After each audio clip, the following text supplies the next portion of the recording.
పంతొమ్మిది మార్చి 19వ తారీఖుని తిథుల ప్రకారంగా మా నాన్నగారి యొక్క పుణ్యతిథి.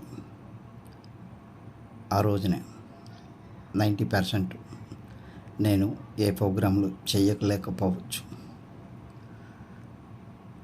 నా ఒక్క అభివృద్ధికి మూల కారణం అయిన నా తండ్రి గారు ఏ లోకంలో ఉన్నా ఎక్కడున్నా సరే ఆయన శుభ ఆశీస్సులు నాకు ఉండాలని మనస్ఫూర్తిగా కోరుకుంటున్నాను. ఆయనే నాకు ప్రథమ గురువు.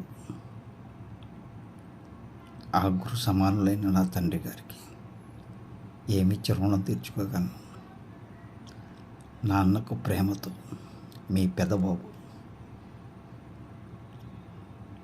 అంతే కదా మరి.